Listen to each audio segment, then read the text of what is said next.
Hi everyone and welcome back to my channel. This video I'm going to be taking this old oak chair for a customer and doing a full restoration on it. Very sentimental to the customer. It used to be her late father's and she wants to have this restored so she can use it for many years to come.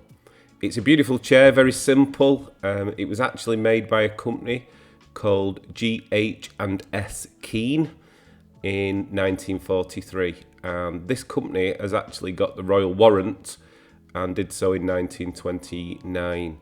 It's actually marked 1943 and it's also got a mark of George VI. So interesting piece of furniture and full restoration coming up. Hi, I'm David and I restore, restyle and refinish old and loved furniture. I use a variety of methods and techniques to bring this forgotten furniture back to life. Welcome to my channel.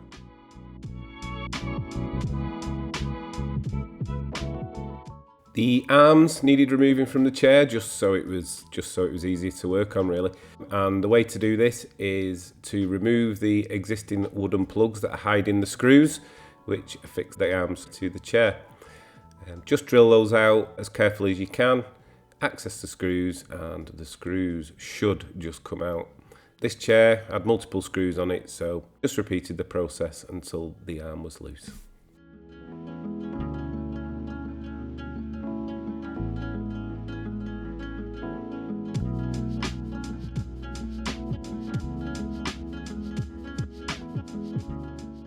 I decided to start off with the carbide scraper, but the chair was curved, so it was sort of catching, so I decided to resort to paint stripper. This paint stripper, Paramos, was recommended to me by one of my viewers, and I'm very grateful for that because it actually worked really well.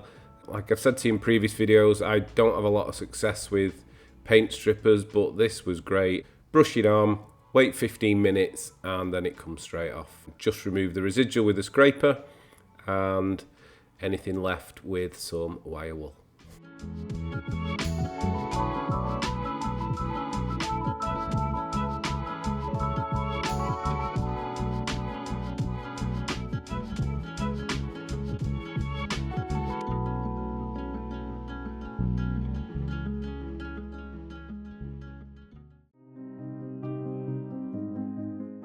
The instructions on this particular paint stripper just tell you to rinse off with some soapy water. So that's all I'm doing now. I'm just using my degreaser spray, some water and a little scouring pad just to get rid of that residual stripper.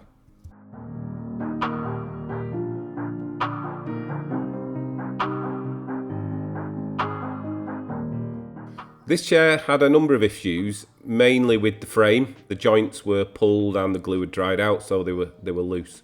In order to do that, I simply prised up the wooden slats using a little scraping tool there. Just be gentle doing this.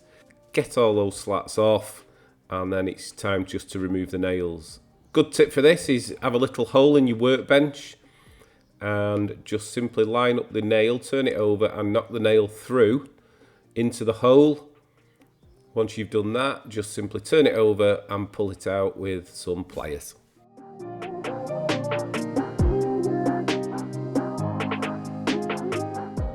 The centre brace that holds the seat in place had come unglued.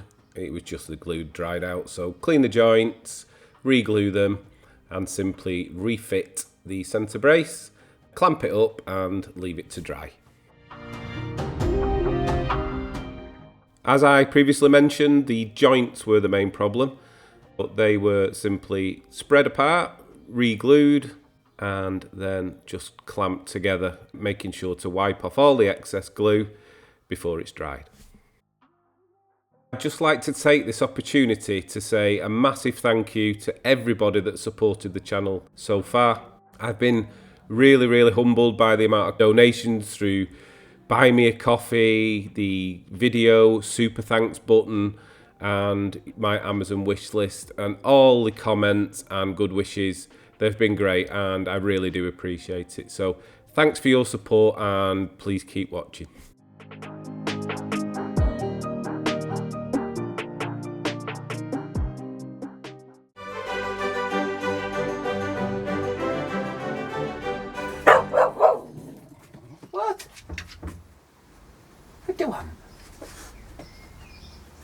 do you want, Daisy?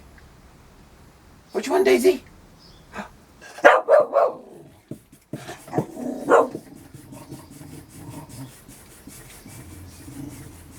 What? It's a cock.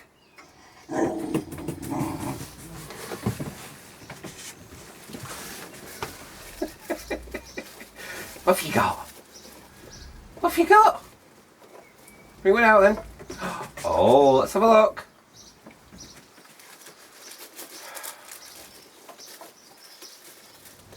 Come on then.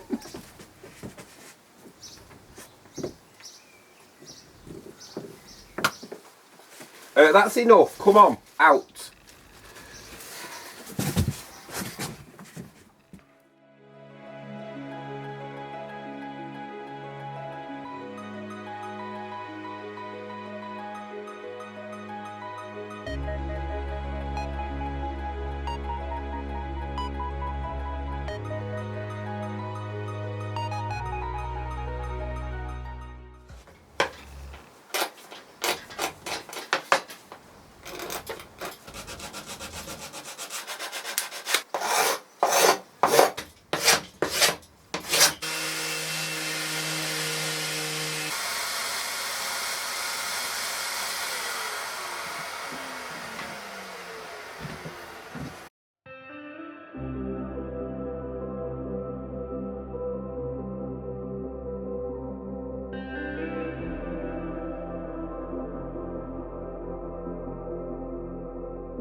I'm using my Morel's alcohol-based wood stain on this chair, and in this case it's actually going to be a two-tone effect design. Now that's after discussions with the customer. This is going to be a surprise gift for her brother in honour of her late father, and she wanted it to be slightly more masculine, which is why I've gone for the two-tone. I hope you like it, and you will see the finished product at the end.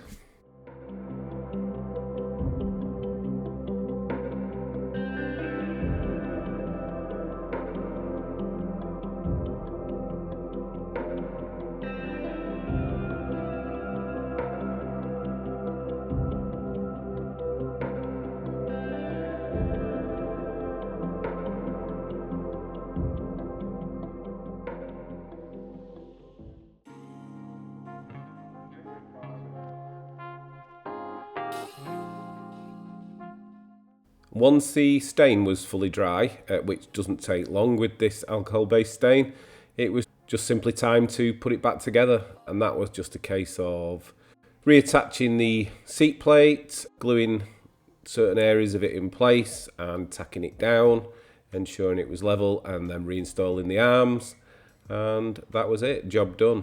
Albeit there was something that I missed, which you will see in a second.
To protect the piece, I'm simply adding some clear lacquer in multiple coats.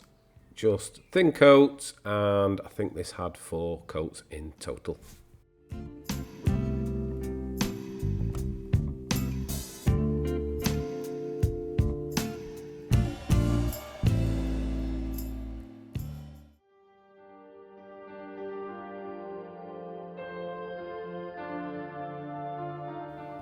I realised once I'd finished the top coat that I'd forgot to install the plugs to cover the screw holes. I had every intention of doing this, just totally slipped my mind, and this is really a process you need to do before you do the top coat and potentially before you stain. But we are where we are, so I made some plugs using my plug bit and I just got on with the job.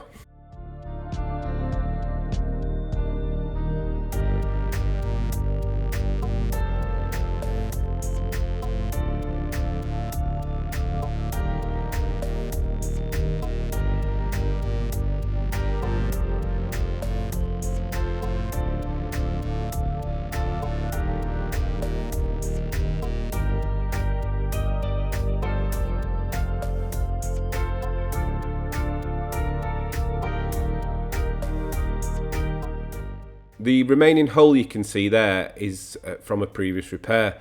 So I decided just to repair that with some furniture repair wax. So simply melt the wax, drip it into the hole, wait for it to dry, remove any masking and then just shave it flush with the rest of the wood. Once I'd done all that, I then added another coat of top coat just to ensure the whole piece was protected.